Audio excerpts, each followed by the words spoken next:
Welcome to today's video where we are diving into a super useful method for solving system of linear equations called the Gauss Seidel method. Don't worry if it sounds intimidating because I am going to break it down into easy to understand steps for you. The Gauss Seidel method is an iterative technique used to solve system of linear equations. Instead of solving all the equations at once, like we have done in the Gauss elimination method, it gradually improves an initial guess for the solution until it gets close enough to the actual solution. Well, imagine you have a bunch of equations with variables like x, y and z. The Gauss Seidel method helps us solve these equations by making educated guesses and refining them until we get super close to the actual solution. Before we jump into the method, it's important to note that for the Gauss Seidel method to work effectively, the system of equations must satisfy the diagonal dominance property.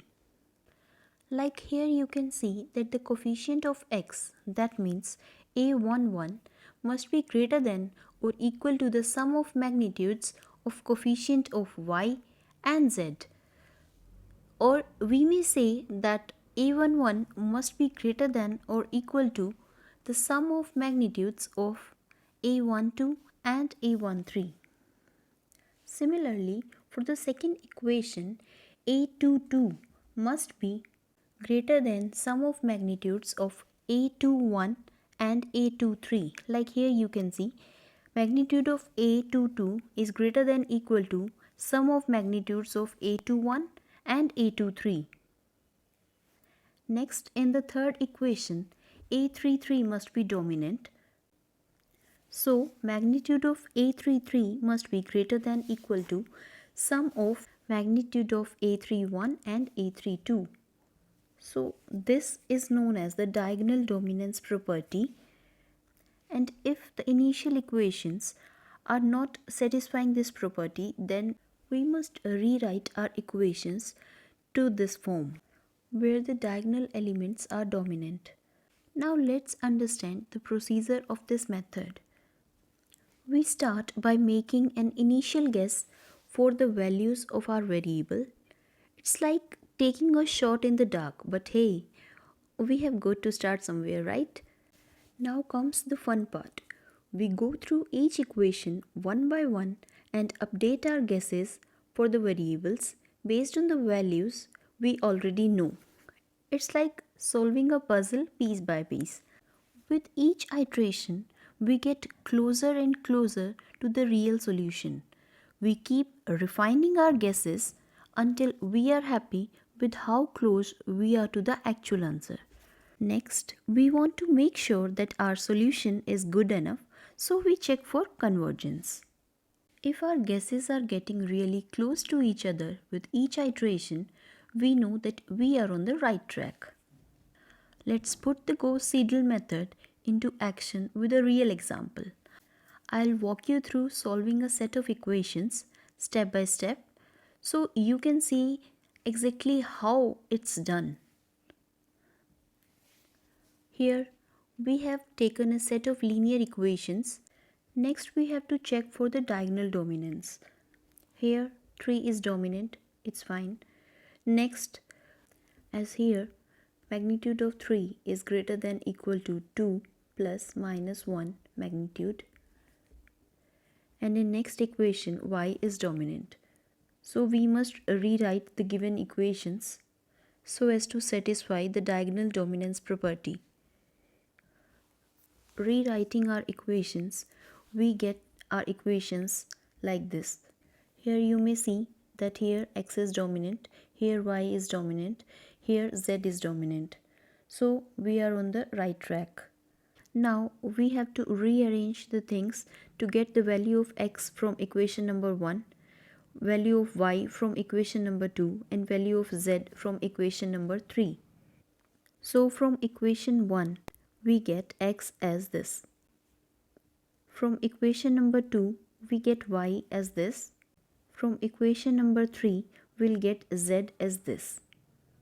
we'll use these equations 4, 5 and 6 in all our iterations. Let our initial guess be x0, y0 and z0. I have written subscripts with x, y and z to denote the iteration number. So here 0 means we have not started our iteration yet. For iteration 1, we will be using these values and put these into 4, 5 and 6 to find out latest value of x, y and z in each iteration step.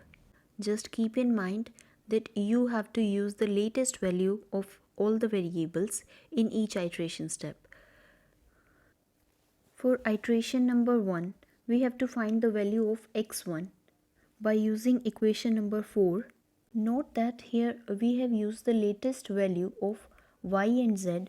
These are y0 and z0 as you can see above. So x1 can be calculated as 2. Next we will use the value of x as 2 and y0 and z0 will still be 0.